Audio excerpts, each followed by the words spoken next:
Brilliant. Good evening, everyone. Great that you could all join us again, and we're really excited for tonight. Actually, I think there's going to be some really good information once again passed, and it's amazing, really. You know how quickly these Mondays come round. I think we're all in a good routine with it, really, and I think we're all sharing some good information. So brilliant. Let's get started. Great. Right. For those who are new here tonight, we've got a couple of new faces, a lot of familiar faces, of course, but we've got some new faces. I'll introduce myself, Peter Hogan, businessman. I've been self-employed since 1974, learned a lot in that time, I have to tell you, and I had quite a few businesses. Probably the best business I've had was and still is as a property investor, 36 years now and counting. I'm an author, 6 books done and 2 more in the pipeline. I'm a mentor and an educator, and I love every moment of it, and I don't ever want to retire. I can't imagine what life would be, but I don't want to retire. I just enjoy what I'm doing. So here's a word from you, John. Brilliant, thank you. Just before I introduce myself, and again, the purpose really of these sessions are, and of course we're only around an hour once a week, it's for us who all share an interest in property to come together to discuss some real kind of hot topics, to learn, to network, etc. And as part of that, we've got some exciting news. We're going to be doing a weekly podcast. So again, it's going to be another opportunity, you know, where we can cover and expand on perhaps things that we're doing on the Monday, and again, hopefully be of interest and of value to everyone here. So obviously keep an eye out for that. Peter will send that out in the emails that you receive. But yes, just a bit of background about myself, for those who don't know. My name's Jonathan. I provide marketing services, which you can see here on the screen, but I also help Peter with these Monday webinars and work with Peter on his own marketing as well. So in a nutshell, that's me, and obviously I'll pass back now to Peter for the presentation. Great, thanks, John. If you've got any questions, put them in the chat box. That way we don't get diverted from where we're doing, because we're always short for time. Although I've prolonged it by 15 minutes tonight, the meeting, so that should be okay. Okay, tonight all about HMOs. Everything you need to know to build an HMO portfolio. And I was saying earlier on, we don't have as many here tonight logged on, and I think that's for one of the 2 reasons. One, people are either not interested in HMOs, which I find a bit strange, or they think they already know everything about them. So we'll find out tonight, won't we? So what we're going to cover is we're going to cover your strategy.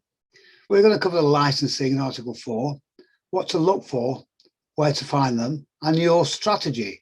And no, that's not a mistake. There's 2 strategies. There is your strategy and then a different your strategy at the end. So I'm going to tell you something now. What we're talking about here is business. Property investing is just a business. As a business, it's all about making money. That's all it is. You're not doing it to make friends. You don't want a business to make friends, although I'm sure you do make them, but that's not the purpose. The purpose is to make money and nothing else as well. And the only way you make money is by that age-old saying, buy cheap and sell dear. And that applies to property just as much as with anything else. And the way you sell dear is by adding value. You've got to add value to your properties in one way or another. Now, you've got to be smart. You've got to move with the times. And the HMO business has certainly changed from when I bought my first buy-to-let in 1986. Back then, there was nothing. There was no rules. There was no laws. There wasn't even a buy-to-let mortgage. There's nothing existed. There's no books. I just had to figure it out and go and do it. And I did it 15 days from having the idea to actually owning a property. It took me 15 days. That's it. You know, but you still got to buy the property. You still got to go through the process. But then nobody I could turn to, no books I could refer to. We didn't have, Google and the internet, nothing like that. I just had to figure it out. So if I can do it in those days, you can do it. Don't worry about it. Now, you've got to think that whatever your strategy, everything starts with a deal. You've got to have a deal, and a deal means a property, normally below market value. And if it's not below market value, one whereby you can add value to it. So in property terms, what is a deal, as we just said, is a property where you can add value. Okay, so we know we've got to add value in HMOs. Now let me ask you something. I've asked you this before. What is the biggest problem with HMOs? It's the tenants. If you're a landlord, you know it's the tenants, and they can be a pain in the backside. You know what? If it wasn't for the tenants, us landlords would have a fantastic business, wouldn't we? You know, who needs tenants?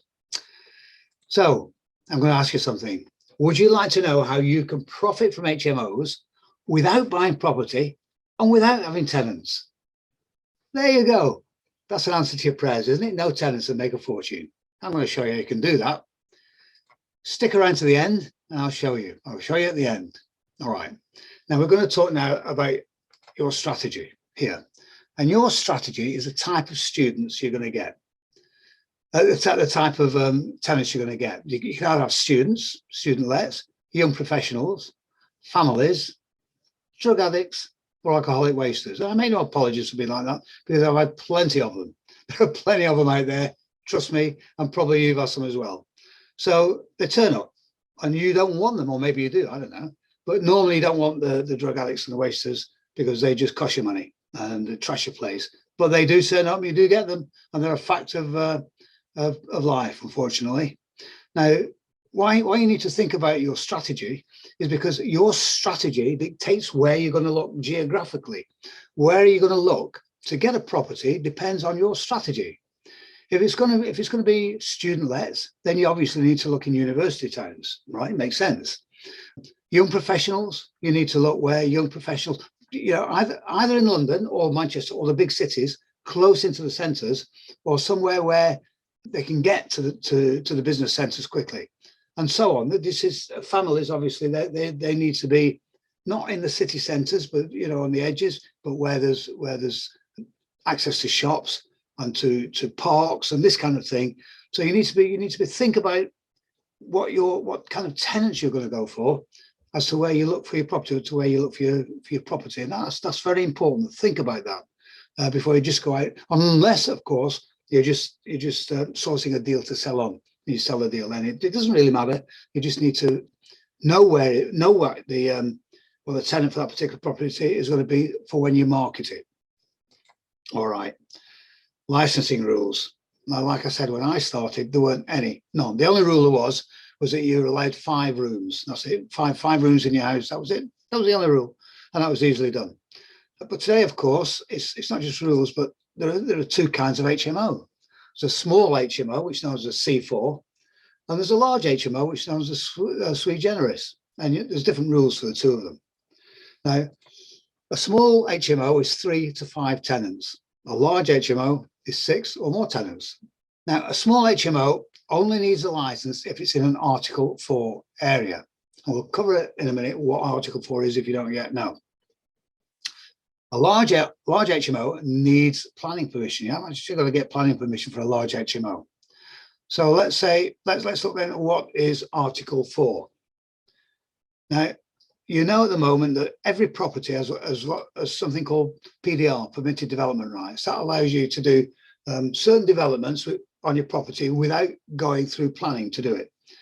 You can extend the size of your property up to a particular limit and that kind of thing. Once you've developed your property up to the limit, then of course you need planning for anything after that. That's called permitted development rights, PDR. Now, Article 4 directions are a legal means by which a local authority can require a property owners to seek permission to convert a single dwelling into a small HMO. All right, so Article 4 isn't everywhere. 10 years ago, they weren't anywhere, and now they're pretty well getting to be everywhere, and one day they will be everywhere, because councils are getting wise to the fact that not only can they control landlords, but they can make money out of it, and they do. And it's also important to note that Article 4 directions only apply to small HMOs, Class C4 properties. Larger HMOs fall under a different house class, and they require planning permission. Now, a strategy of taking a residential property in order to turn it into a small HMO is a much more difficult proposition than it once was, as I was explaining to you. And there are certain conditions in order to do it. And the number one is that the house is suitable for the number of occupants. And that obviously depends on its size and its facilities. And it depends on the manager of the house. You or the agent is considered to be fit and proper. For example, they must have no criminal record or breach of landlord laws or codes of practice. And, I suspect everybody is okay with that, but that's how it goes. Now, of course, for breaching all of these or having a house, an HMO without a license where a license should be in effect, can get you a fine. Whilst it's an unlimited fine, nobody's actually been fined more than 25,000 quid. So you should be okay there, right? 25 grand, nothing. Be careful, because they don't let you go once they get hold of you. Now, HMOs, of course, the rules about the particular houses themselves, and there's room sizes. Now, the minimum standards applicable nationwide are 4.64 square meters for one child under 10 years of age, 6.51 square meters for one person over 10 years of age, and 10.22 square meters for two people, like a couple over 10 years of age. Now, any part of a room where the ceiling height is less than 1.5 meters is not considered as usable floor space. So you've got a sloping ceiling in one area. You can only count the floor area below that part of the ceiling that comes 1.5 and above. So be careful of that, because the tenants these days are getting wise, and they're reading stuff up, and they'll report you and try and get you the rent out, whatever, they'll screw you. Now, a common misconception is that you can't be granted a change of use inside an Article 4 area. In other words, you can't get an HMO in an Article 4 area. Yeah, you can. Of course you can, as long as you know how to do it. A big example here is Milton Keynes. Now, Milton Keynes is notorious for not being able to get HMOs, to the point where people say you can't get an HMO in Milton Keynes. Well, you can. But all that Milton Keynes Council did to kind of screw people is to make it a rule that for every tenant you've got on your property, you needed to have private car parking. So obviously people couldn't provide 5, or a parking space for each tenant that they've got. But maybe you can. There are reasons you can do that. Obviously, if you've got land and you build a house on it, then you can get you can build in car parking, and that's the way you can get around it. So, planning permission for HMOs. Houses can be converted to HMOs without making a planning application, so long as it has 5 or fewer people living in it. In other words, a C4. If there are 6 or more people, you will need to pass planning. You will need an approved planning application. You will have to do that. So an HMO occupied by 1 to 5 people. Now, the kitchen must have a minimum size of 7 square meters, and there must be an additional living room or dining room with a minimum size of 11 square meters, or there must be a kitchen diner with a minimum size of 16.5 square meters. That wasn't there even a few years ago. That wasn't there. All these things change so quickly. You really got to be on top of them. So HMOs occupied by 6 to 10 people is sui generis. The kitchen must have a minimum size of 10 square meters, and there must be an additional living room or dining room with a minimum size of 16.5 square meters, or there must be a kitchen diner with a minimum size of 19.5 square meters.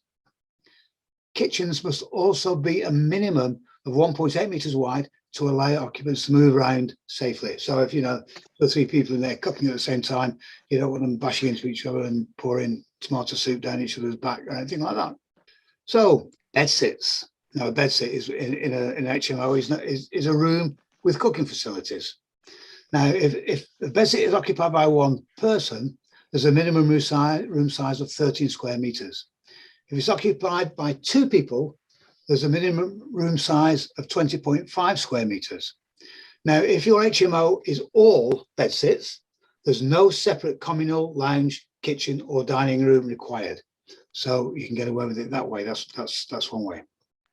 Okay, that's the rules at the moment. The rules today could be different tomorrow. So where can you find your deal? Where do you look for your deal? Quite simple. Like you find any deal. Rightmove, Zoopla, Gumtree, Spare Room.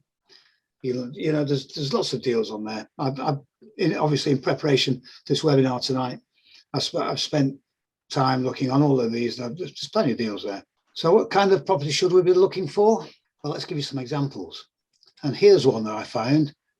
This is in Hendon, Northwest London. It's a 5-bedroom house, and it's for students. It says in the bottom here, very condition, ideal for students, fully fitted kitchen, etc. And it's £725 per week.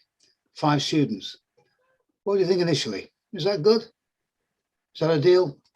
Let's look at the financials on that. The rent is 2,900 a month, as I said. The utilities we're going to put at 400. So the total cost of 3,300. The rental income is 5 at 650. And Hendon, you might be able to go up to 700, depending on the rooms itself, which brings you in 3,250. So your profit's £50 a month. Deal? What do you think? No, you wouldn't be bothered with that. But let's look around. I just picked out one place. Now I try to pick out a different place each time we do a webinar. So I went to Northampton. So let's have a look in Northampton, and we came up with this one, Northampton. It's 5 bedrooms, 1 bathroom, and it says on here furnished, furnished type, furnished. So let's have a look at this. Let's look inside of the rooms. Right, there's a kitchen at the end with a kitchen diner, and you can see that it's not a mess. It's very old-fashioned, isn't it? It's very 80s. It's not a place I'd want to live in. Gone past that. There's a hallway in the stairs. I mean, it looks like an old guest house, doesn't it? You know, when you the kind of thing you find in Blackpool. Excuse me, people who come from Blackpool, but it looks like a kind of Blackpool lodging house. There's the upstairs landing. Here's an example of a room. When you see a room like that, if you're looking for somewhere to live, you're looking to rent a place, you've got to say, could I live in that room? And as a landlord, when you're renting out rooms, say to yourself, could I live in that room? If you're going to put that picture up on your property trying to get tenants to that room, ask yourself, would I live in that room? I bet not one of you would. It's a mess. No, there's another room. That's the same property. There you go. Look at that. Look at that. It's horrible. Do not try and market properties with photographs like this. They need to be dressed. The house needs to be right. The days of this particular type of property are long gone, believe me. They are long gone. 10 years ago, yeah, you've got people in there. Today, no. Or if you do get people in, you've got to think what kind of people are you going to get in there. They're going to be desperate people or people who don't care. And either way, you don't want them because they're not going to be there long. And then you get voids because those kind of places don't let easily. You're going to have a lot of voids with them. Anyway, is this a deal? What do you think? Not a deal? Yes, of course it's a deal. It's a deal for you. It's a deal for you as a landlord. Let's look at financials. So the monthly rent is 1,850. The utilities, etc., 400, and the income, which is 5 rooms at 650, is 3,250. So your net profit is around £1,000 per calendar month. Bearing in mind this we haven't factored in here any voids. That's assuming full rental. But there's a way of pretty well ensuring that you're gonna get full rent. We'll cover that shortly because that's the most important thing about renting out to tenants. You need a full house and you don't want any voids. I'll show you how you can do that. So here's another property. This again is Northampton, 2,600 a month. Now it's got a big kitchen, huge kitchen there. It's got 6 bedrooms and 2 bathrooms. So this is a sui generis. This is a large HMO. It's furnished. Let's look at the inside of the rooms. There's the kitchen.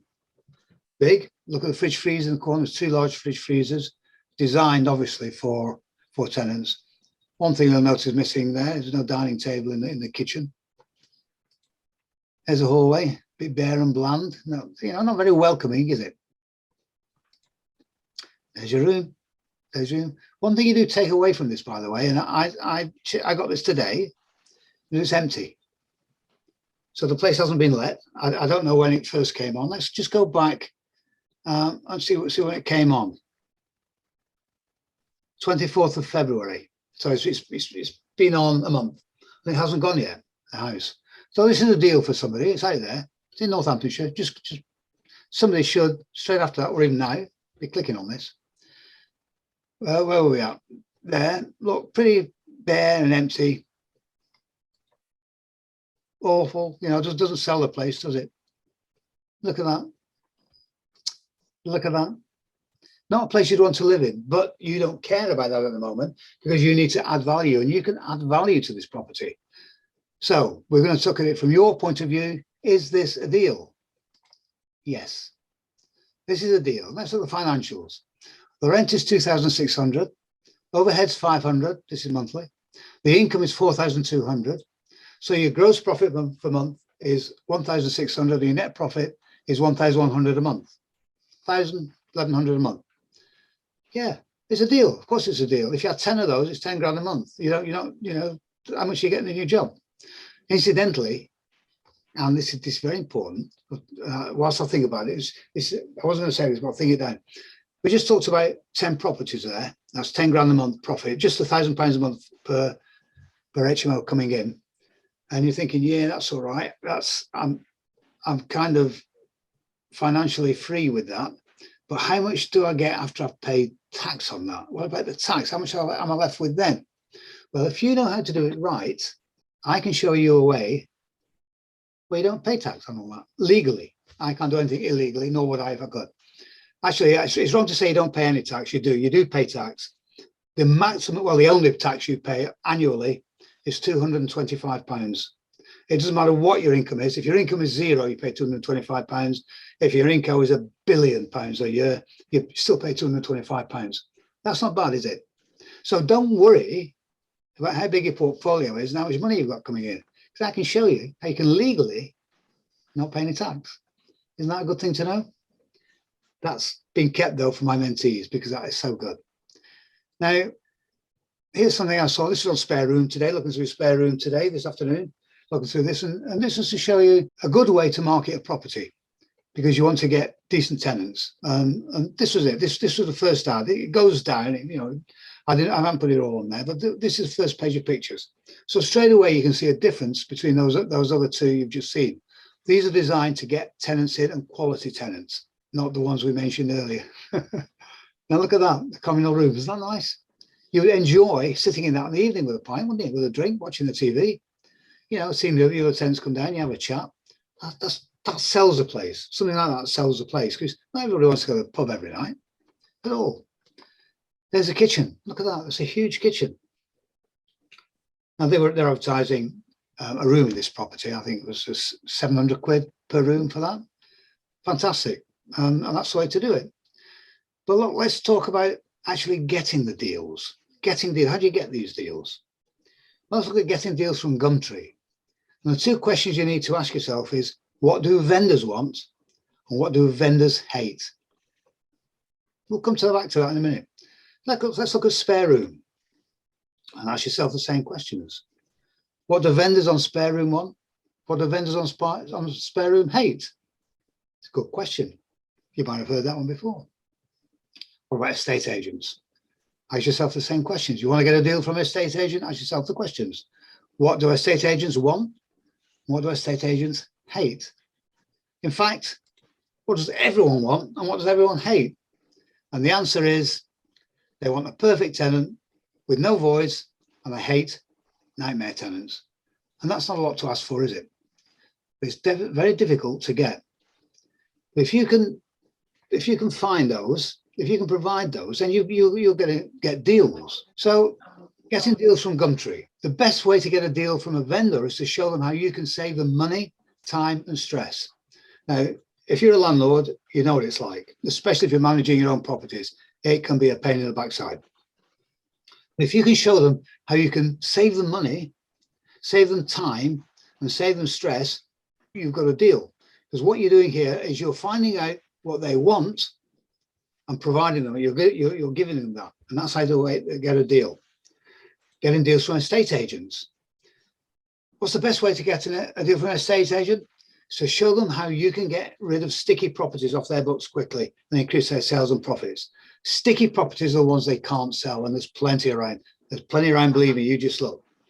Now, when you're getting deals from estate agents, do your due diligence. You phone them on the right day at the right time, and that's a Tuesday, Wednesday, or Thursday after lunch, not on a Monday morning, not on a Friday afternoon, and not the weekend because the manager's on there. Know the manager's name, be courteous, tell them how you can help them rather than trying to get a deal from them. And always remember that you have power over them. You have power over estate agents. And the big problem with most investors is they think they don't. They think the estate agents hold all the cars and the estate agents don't hold any, in actual fact. Knowing that changes the way in your up there for you, changes how you go into the negotiation, and you will get deals. And I guarantee, absolutely guarantee 100% that every single estate agent you go to eventually will give you deals, every single one of them. It doesn't matter what their stance is. Well, on the first day, you know, they take your card and throw it in the bin. Don't care, because inside you're laughing because you decide, I know, mate, you just throw my bin away, my card in your bin. I don't care, because you're mine and you're giving me leads.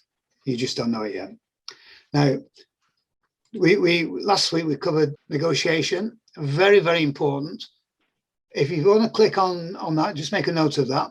Click on it. All our previous webinars are there, so you can look through the training webinars and have a look there. Now, here's one that I just caught my eye, a property for sale. And this is in Leicestershire. It's on sale for £560,000. And it's actually three self-contained flats in this property. There's 7 bedrooms, there's 5 bathrooms, and it'll take 6 or more people. It's not an HMO, it's 3 beds. But now look, it went on site on the 7th of July last year, 2020. Well, not last year, yeah, last year, 2021. So it's been on there for, you know, getting on for a month, 9 months. But look, if you look inside, it's totally empty. So there's no tenants. So the landlord is sitting here with a property that they're paying money on, rates and all the rest of it, and council tax, and they've got no income from it. Do you think they'd be open for a deal? The owner definitely would, because they just want to get it off their hands. That's why it's on Rightmove for sale. And of course, there's plenty of other deals out there that you can get. There's lots of deals on Rightmove. They need to get rid of this. So there's a deal there for you. There it is, Leicester. All right, so what we're going to do now is we're going to tell you how to sell, and that means marketing your HMOs. Remember what I said, you need an HMO where it's always full. And the way to do that is to provide an HMO that people love to live in, that they don't want to leave. You want an HMO that the only reason people leave is because they can afford to buy their own home, they're getting married, or they've got a new job in a new area. Otherwise, they want to stay where you are. And those houses you saw earlier, nobody's going to do that. Now, here I'm going to show you some marketing pics that have come from HMOs. These are actual HMOs that I found over the last week. And this is what people are using for marketing. Now, I'll tell you straight, as a photographer, I'm telling you straight, that photograph has been taken by a professional. And if you're going to do it, get a professional, because you won't take a picture like that on your iPhone. I'm probably sure you can't do it. Here's another one, look. See the difference in these properties now. And I'll tell you what, even these are good, but they're not fantastic. They're better. They can do better than this. One of the things is artwork. There's a little bit of artwork there, but it's not a huge amount around. Look at that for a kitchen. There you go. Look, it's nice, isn't it? It's gorgeous. It's a place you'd like to cook. You could cook in there. Look at that for a communal room. TV, sit down. Very nice. Again, a bit of artwork wouldn't go on this. There's a kitchen there for that one. You see what I mean? That's there's a different room. Now you see that compare. Now again, this could be improved. You know, the mat down there, and really they've got a chest of drawers there, but they should. What you need in a room is a desk and a chair, because people always want to sit down there and, you know, go on a PC or whatever, do stuff. It needs pictures on the wall. Pictures are cheap. There's no excuse for not doing that. But that stops it looking bare. You need to do that. And of course, the days of magnolia are long gone. Forget magnolia, please, please, please. And grey walls have gone as well. They've gone now. But look at that for a kitchen. Gorgeous. I mean, you'd live in that. Of course you would. Beautiful. 2 ovens there, two fridge freezers, designed as an HMO for tenants. Look at this one. Again, professionally taken, but it shows you the room, and it shows you that puts emotion into the picture, which is what you want. You might remember emotion sells. Look at that one. It's the same room, obviously, but the different aspects of the same room. Pictures. Have a look at that. Isn't that beautiful? That's a communal room. You live in that. Thoughts have gone into it. And you know what? It doesn't cost a lot of money to furnish something like that. Surprisingly, it doesn't. And you don't even have to buy that, because there are companies around, and I don't know the names offhand, but you can Google them, where you can rent all this stuff. So you can rent and put them in. If you're on a budget to furnish your place, just rent this stuff, put it in that way. Gorgeous kitchen, look. Gorgeous bathroom. Look at the bath and the shower. Isn't that beautiful? What tenants are going to say, no, I don't want to live here, it's bloody awful? Of course not. People in here are going to stay here unless they can afford to buy their own house, and probably their own house wouldn't be as good as this anyway if it's going to be the first house, and or unless they get married or something like that. Look at that, beautiful. Not only that, it's got its own gym. You can't beat that with a big stick, can you? There's a kitchen, sitting room, another nice kitchen. That's the kitchen there. That's the bedroom. Again, these they're good. They're dressed, as you can see, they're dressed. But I'll tell you now, I can tell straight away that these have been dressed by the landlord. If you really want to make a place stand out, get them dressed by professionals. Someone will come in and dress the rooms for you. The stuff they're going and they'll bring their own stuff. They'll bring their own dressings, their own pictures, everything. They'll dress the rooms so they look fantastic. And then they take all the photographs, and then they take their stuff away, and you put your own stuff back in. And that's really how you do it on a budget. There's a bathroom, lovely marble walls, and a bath. So that's how to sell. That's how to market and sell your property. And you see what it is. Now, when you're selling that way, you're going to get tenants who don't want to leave. They do not want to leave. Decent people in there. You charge higher rent, a long way, much higher rent than the area will normally carry. So you get higher rent, and you don't get voids. That's how you do it. That's how it's done today. But let's look at how not to sell. Now, you saw that earlier on, this picture. Would you, if you were looking for a room to stay, to live in, would you live in that? Would you say, well, yeah, fantastic, I love this room. How much is it? No, you wouldn't. You wouldn't want that. I mean, that's not how you market. Common sense says this. Incidentally, I got these pictures today of either spare room or Gumtree. So these are out there today. And look, a bed, got a plastic sheet on it, a fridge there, and that's it. That's all you've got in that room. No light, nothing. It's, horrible walls, magnolia. It's not what you want. And how about this? Magnolia walls and nothing else. Everybody negotiates all the time. And it doesn't matter whether it's oil giants talking to each other. It doesn't matter whether you're buying a pizza or you're down at a car boot buying something, and you say, no, it's too much. I'll give you £5 or £6. No, I'll give you £5. You're negotiating. You get used to it. Don't be embarrassed about negotiating. British people in particular seem to find it very, very embarrassing and think they shouldn't do it. That it's cheap. It's cheap and nasty. It's not. It's business. And you'll find that, and everywhere else in the world, people do it as a natural way of life.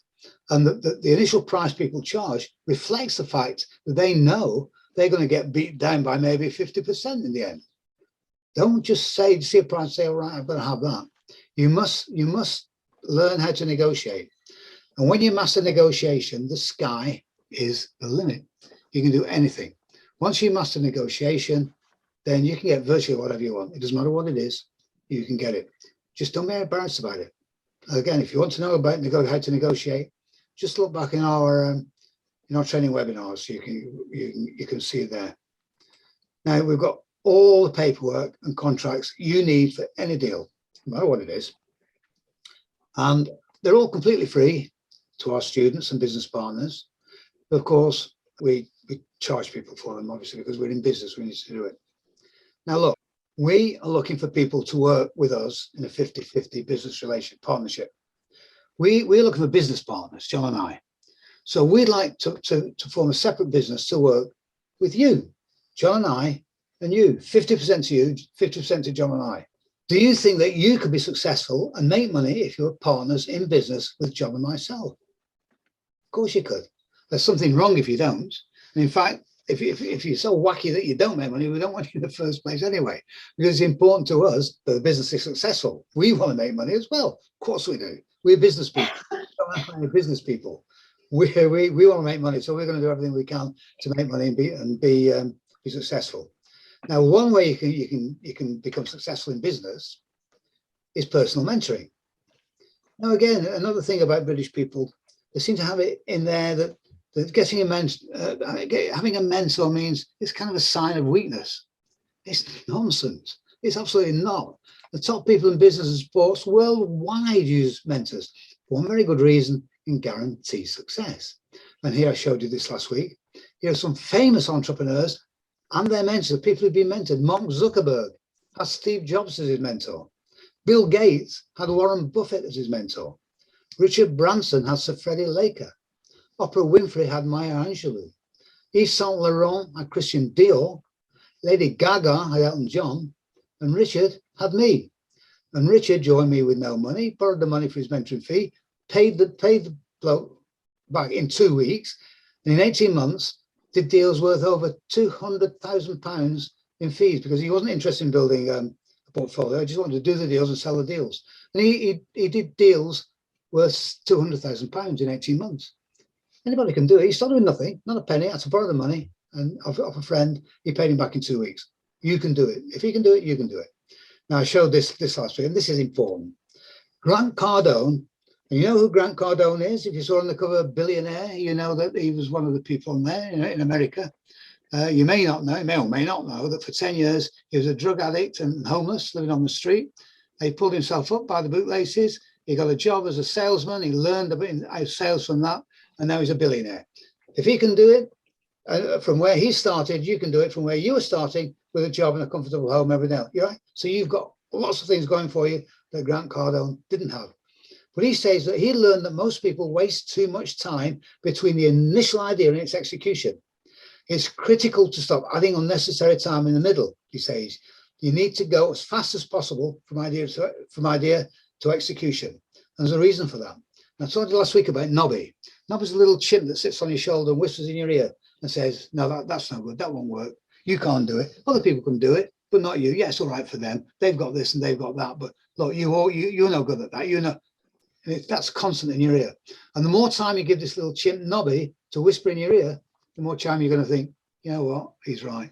There's a saying in life, is tell a lie loud enough and long enough and everyone will believe it. And this is basic propaganda. This is what Putin is saying to the Russian people. He's telling them that well, you know what he's telling them about Ukraine. I'm not going into that. But the Russian people believe him.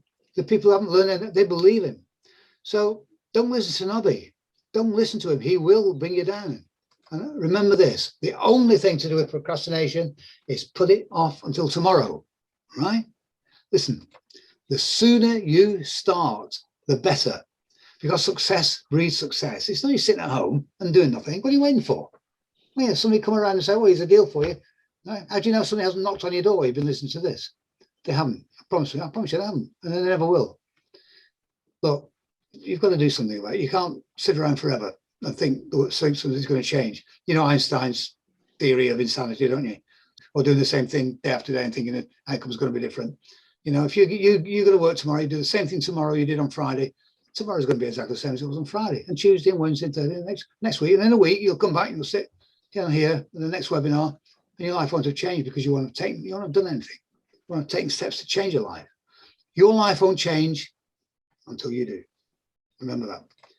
Now, what we do with the mentoring is that we give you the skills and the confidence to help you succeed in property investment, not just property investment, but business in general. We'll show you how to do that. Contact us. We do a 3-month, a 6-month, 12-month personal mentoring programs, and they're different, I promise you, to any other kind of mentoring program out there, because nobody else does mentoring. They call it mentoring, but it's not mentoring, it's coaching. Sitting in a room with 20 or 30 other people once a month is not mentoring, it's coaching. We don't do that.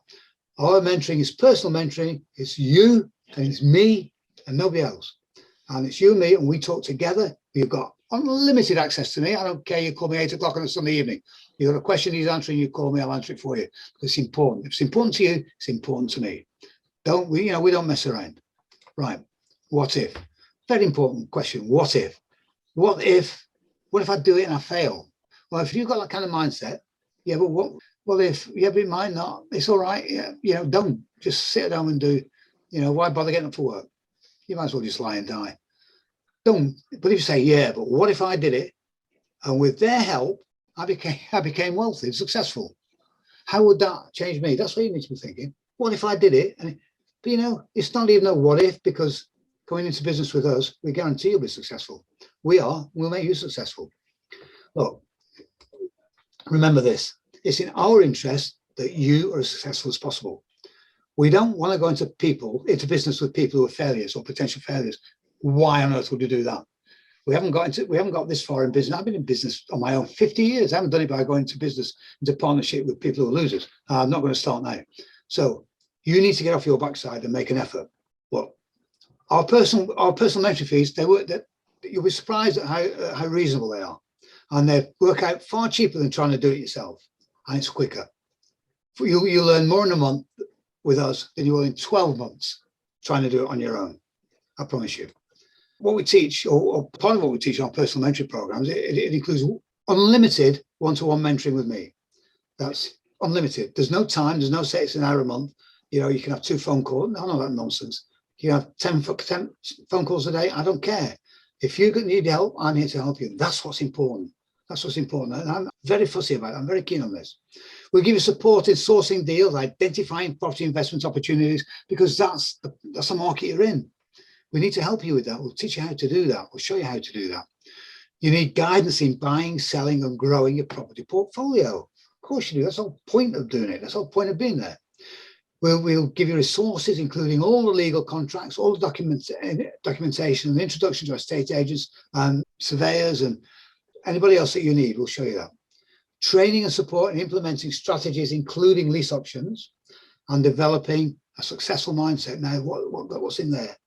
I can't stress the importance of that. What I said to you a few minutes ago, nothing's going to change until you change that. You have to change your mindset first. And if you want to piece people, well, maybe I don't think I can. Forget it. I say you're not going to. Don't even try. If you're one of those, don't worry.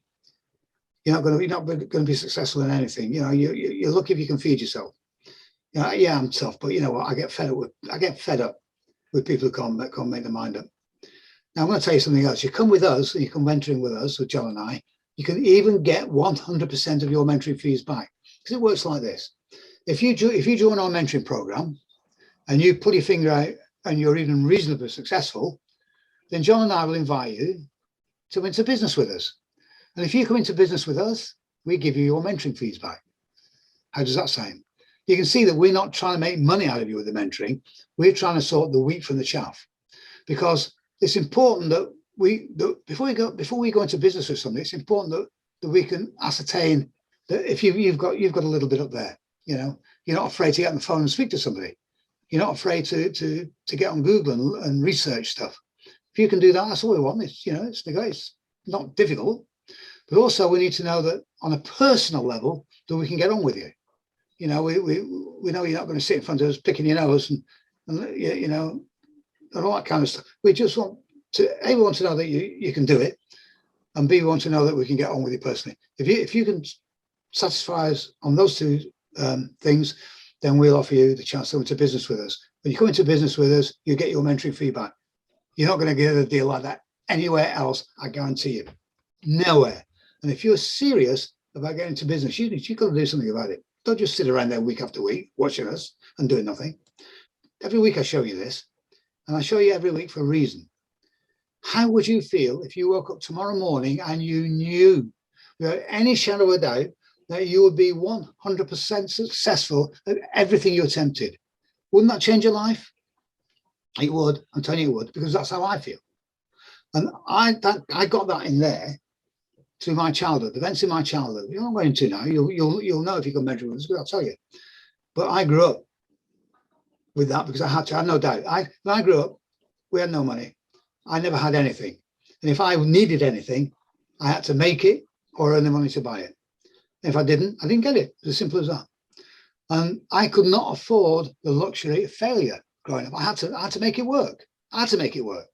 And that's, now I know that everything I do, I'm going to be successful. I know it. Failure doesn't even cross my mind.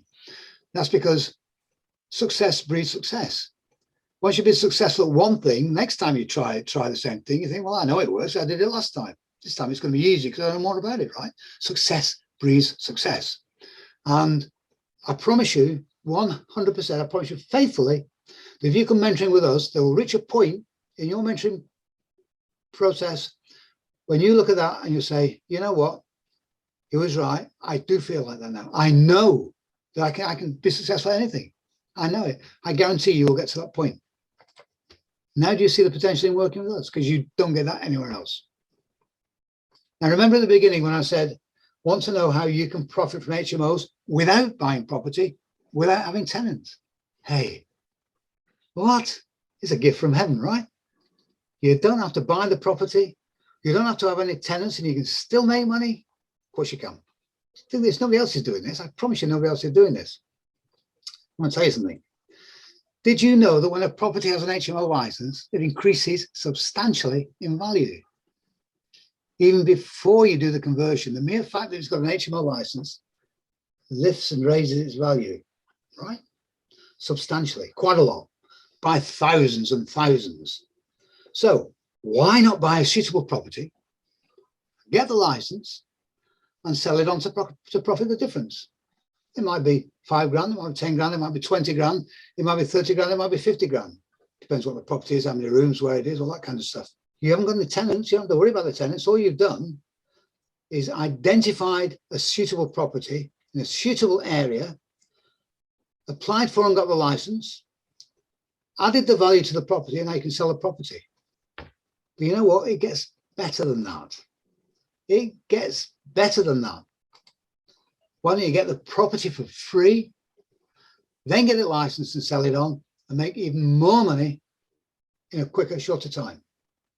You know how you do that? With lease options. And like I keep saying, if you're not using lease options yet, you need a kick up the backside. Lease options are the closest thing to free money you will ever get. Now, once you know how to do options, this is easy. You only need to get the option for 4 weeks. You're not going to pay anything for it. You're just going to pay £1 to make it legal. You get the option for 4 weeks. It doesn't matter whether 4 weeks is enough time for you to do the deal. Right? It's totally irrelevant. Because in my contract, I have the option, as will you, to extend that option period for as long as you want, up to 20 years if you want to. There's nothing that the homeowner can do about it. So you get it for a month, that makes everybody happy, and you might need 3 months, fine. But then the homeowners don't care because they want to get rid of it anyway. So you get the property for free, you get a license and you sell it on and you make more money. Now there's a strategy that nobody else is doing. Nobody that I know of is doing. Why has nobody thought of that? Why is it only me that thinks about things like this?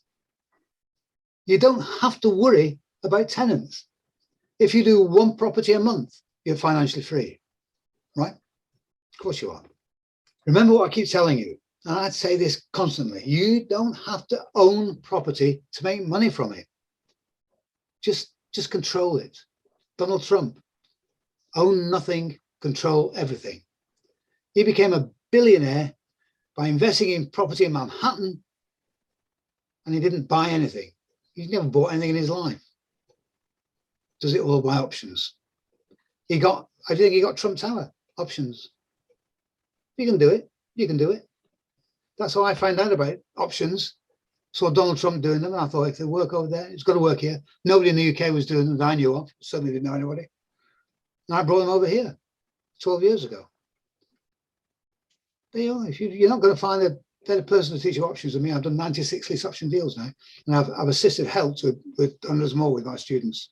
So I want to tell you something now, serious. And I'm going to start getting a bit ruthless with you now, because you know what I'm like. I get fed up with people who sit around wondering and procrastinating. If you're still sitting around thinking you can't do it, you don't know how, you'll start when you get the money. It's all right for him, but you don't deserve success. You don't deserve anything. I've got no patience with that. I've got no patience at all with that kind of mindset. Because if you're going to sit around, if you can't get off your arse and when you get an idea and go with it. Because the only way you're going to change things, the only way you're going to change your situation is by actually doing something. I changed my situation by having an idea in a situation where, you know, property investment didn't exist as such as a strategy when I just had the idea. I just had an idea and sitting on my settee thinking, what can I do now? Oh, why don't I buy another house and let the rooms out? 15 days later, I owned a house that I bought. I got with somebody else's money, OPM. In the process, those 2 weeks, I learned about OPM. I hadn't heard about it before, and did it 50, and I never looked back. 4 weeks after that, I had another one, and I just went on from there. So, you know, lots of people, that's exactly what Grant Cardone says. Don't sit around thinking about it. When you get the idea, go for it. And also you got Nobby in your ear. Look, you know that John and I are looking for people to partner us in business, right? We are. But do you think we're impressed by people who can't make up their mind? Would you be? Would you want to go into business with, if I was sitting here and I was behaving like that week after week, would you think, well, I wouldn't want to go, I'd like to go into business with him because he doesn't know, he can't know what he's doing? No, of course you wouldn't. The only reason you're here every week is because you know that I know what I'm doing. And I'm successful at what I do. And it doesn't matter what I do, I'm successful at it. And we teach you how to do it as well. But you've got to get off your backside. I'm sorry, you've got to get off your ass. You know, what on earth are you waiting for? Get your finger out and get going. You know, nobody's going to come around and knock on your door and give you a load of money or a pile of deals. It's not going to happen. No, never. You've got to do it. You've got to get on and do it. All right. I'm sorry I've been a bit brutal, but, you know, that's how I am. I mean, no apologies, no excuses for that. It's, you know, you've got the successful people get on and do stuff, and they don't hang around waiting for nobody's to pull them down. And that's what I am. I'm hoping that out there, you're starting to get a glimpse now that, yes, you can do it. There's so many things. I've shown you deals. Listen, there are deals tonight on here, a couple of deals tonight on here that could go tomorrow to one of you people watching tonight. You've got to go and do it. What's the better than I look at the end of the month and those things are still on Rightmove? The deals are there. Just go and get them. Suddenly just go and get them. Then come and tell me that you've got them. I'd love that. All right, look, we've come pretty well to the end now because we've extended the sessions to 8:15 officially now. So we come up to the question and answer session. So back to John. Firstly, thank you, Peter, for obviously your presentation this evening. Hopefully everyone's been able to pick up some good points with regards to the HMOs, and absolutely a very good motivational talk there at the end of us, Peter, for us all to, you know, give us the encouragement that we need, you know, to be successful in property investment, because that's what we all want to do. That's what we're all, you know, interested in, and that's why we're here today. So I'm just going to go down the chat box and read out any questions that we've got. And just got one here. So I missed the first 45 minutes of the presentation. Is it being recorded, and how can I see this webinar again? So I can answer that one. Yes, it is being recorded, pleased to say, and I believe a link will go out. Will it go out tomorrow, Peter, with a link to access the recording? It'll be online. It'll be on my website tomorrow, pica.uk.com. It'll be on there. By the time I've done the editing on it, it'll be the afternoon, but it will be on there tomorrow, along with all the other webinars that we've done. You can see all the previous webinars as well. So if somebody's just recently joined or missed the first series of webinars, you can look back and see them as well. There's some there you definitely want to be, even if you saw them at the time, you want to go back and read them again, particularly the negotiation ones, critical to success.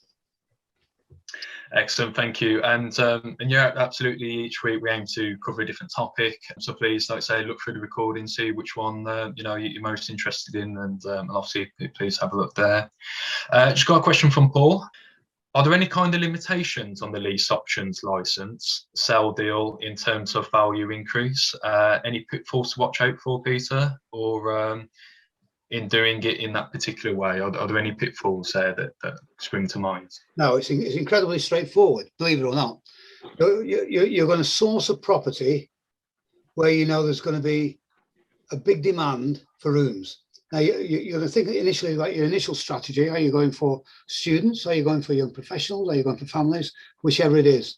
And then make sure that where you're looking, let's say you're going for students. Well, you think, right, let's go for Manchester. Manchester, you've got a university. Let's go properties close around Manchester University. I'll tell you straight, the universities, all the areas around there are Article 4 now these days. But you find a property around there that isn't currently an HMO. It's just a house, a large house, just for sale. And you're going to negotiate to buy it. Now it's quite easy. You can call the estate agent and say, look, I'm really interested in this property. It's going to take me about between 4 and 8, 10 weeks, something like that, to get the money. I'd like to buy it. How about, can I get a commitment that it's not going to go to anybody else in the meantime? I can do that with a contract. I'm quite happy to do that in a contract, and I'll pay the full asking price. I'll get my solicitor to draw up a contract, which won't cost you anything, and that commits me to buying it. How does that sound? Mr. Estate Agent, can you put that forward to the vendor, please? And of course, the estate agent will, particularly if it's a property that's been on there for a while and is shifting because they want to get rid of it. Now, once you've got that lease option done and signed, and you will get that, then you need to apply for planning. Now, you're not going to wait till this point to discover whether you can get planning or not, because during that initial period of having the lease option, you can go and make preliminary applications to the council and make sure that you're likely to get planning.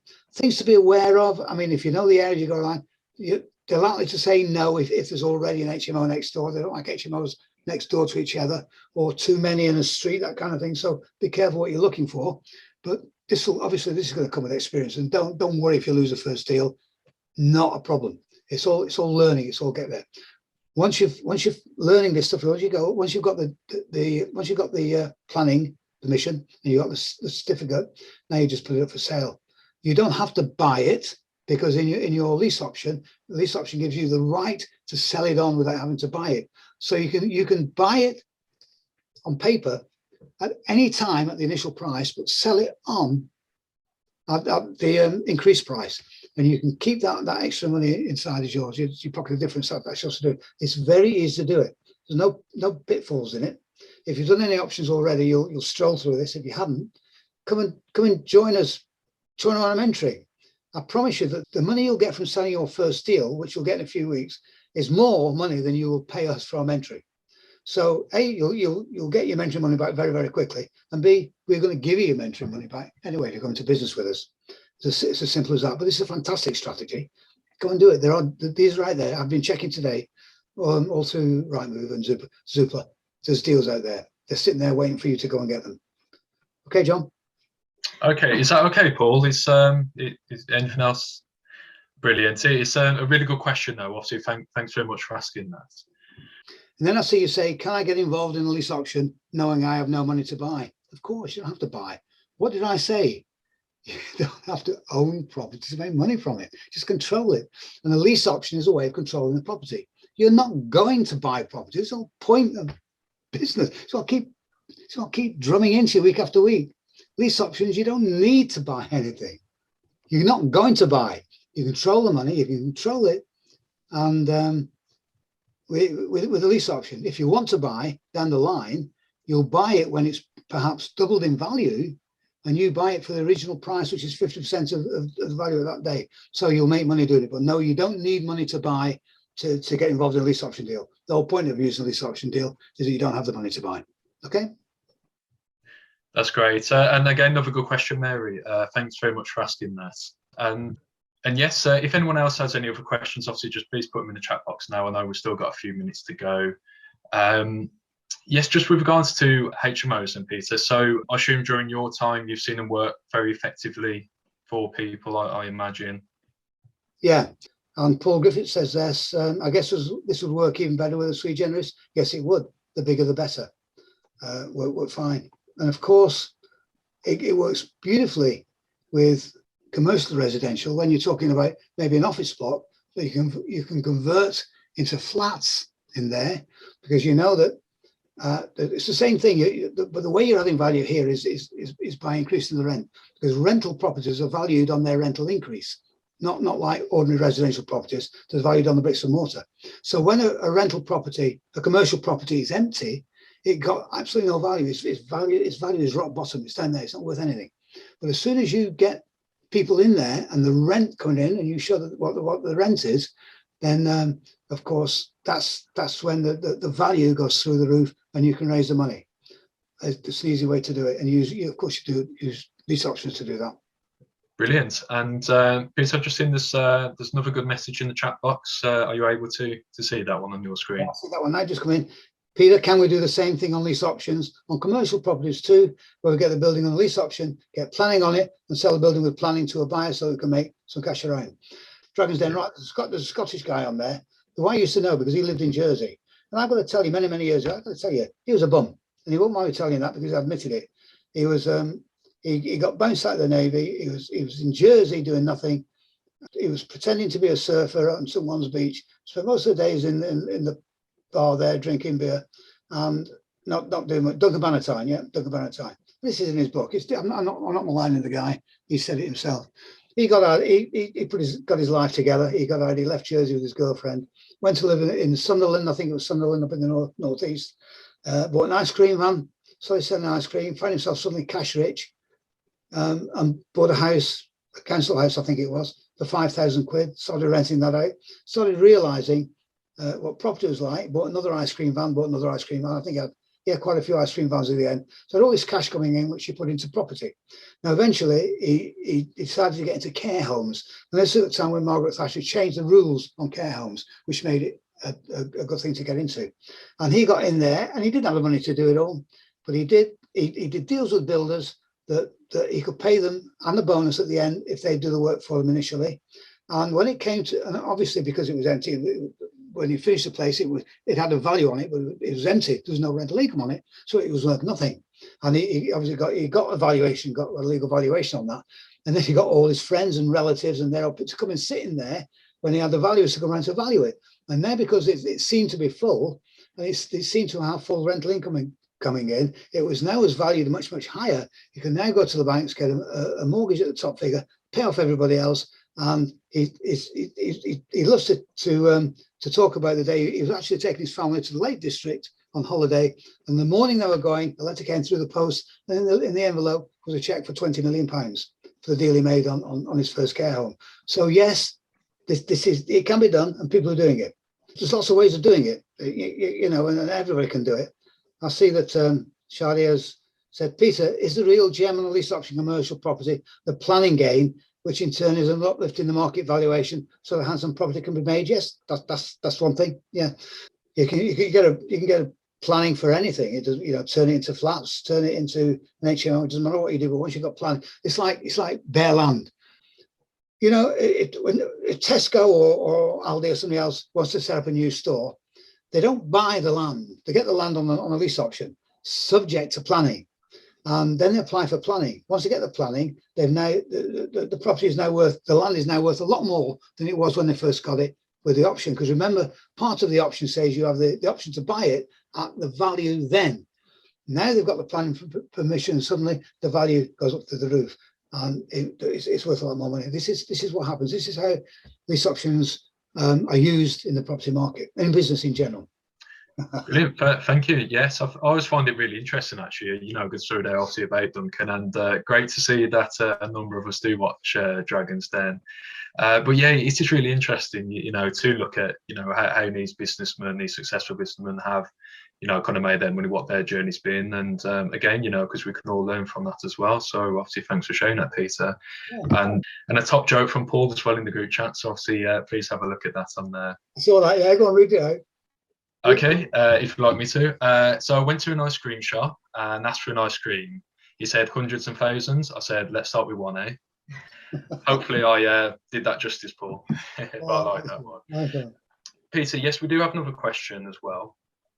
So it says, Peter, is the real gem on the leased option commercial property, the planning gain, which in turn is an uplift in the market valuation to that handsome profit that can be made? Hopefully you can, obviously I appreciate it's a few words, so hopefully you can see that in the chat, Peter. Yeah. I mean, a lease option is a way of taking exclusive possession of a property without spending any money, having an option to buy it at today's value, then adding value so that when you can then sell it on at the higher value, but you only have to pay the lower value. So you do it all without putting out any money of your own.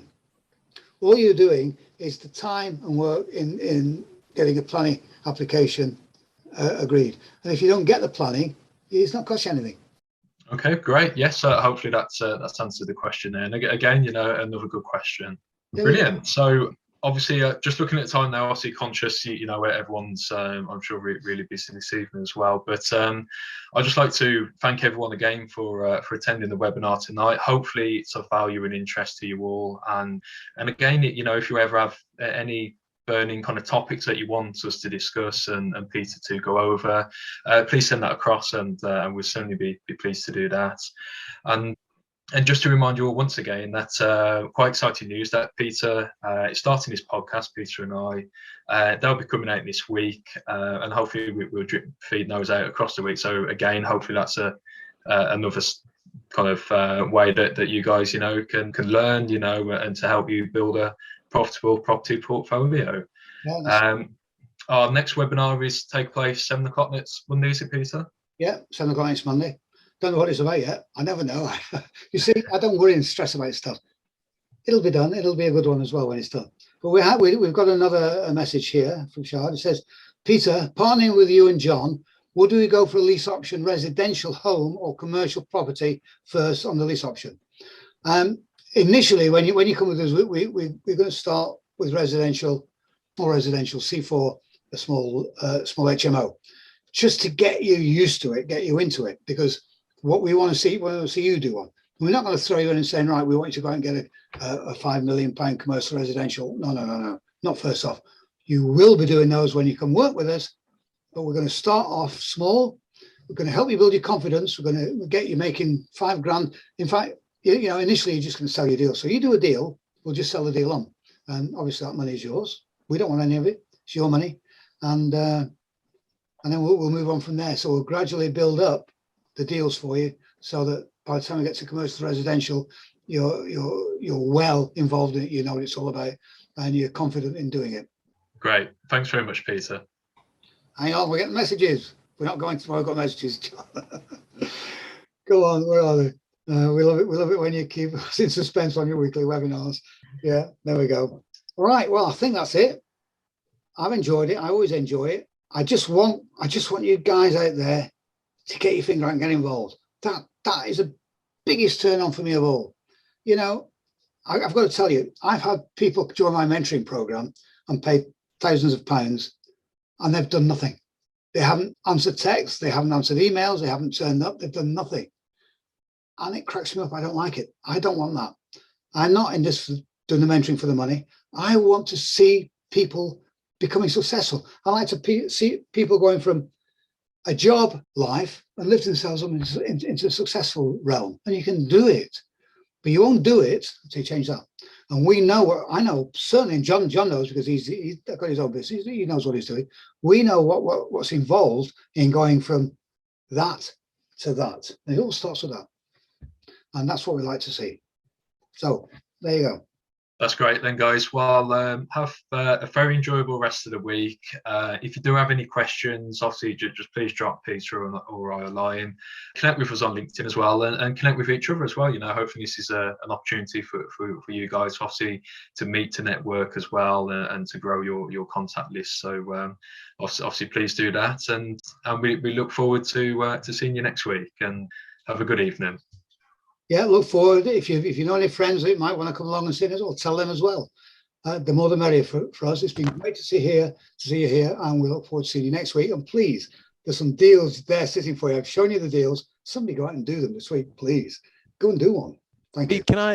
Peter, can I ask one quick question, John, if you don't mind? If I can just only 20 seconds. Pete and John, first of all, thank you very much for both of you. This is absolutely mind-blowing. And the reason why, to me, it means so much to me, Pete, I think I've told you before, is that going on different seminars in the past years ago, they just feed you with information, upsell you. And like I said to you, Pete, when you want to get hold of the actual person, the presenter who's actually doing multi-million-pound deals, he's never to be, you can never find him for Adams. So they've taken $5,000, $10,000, whatever it is, irrespective of the money.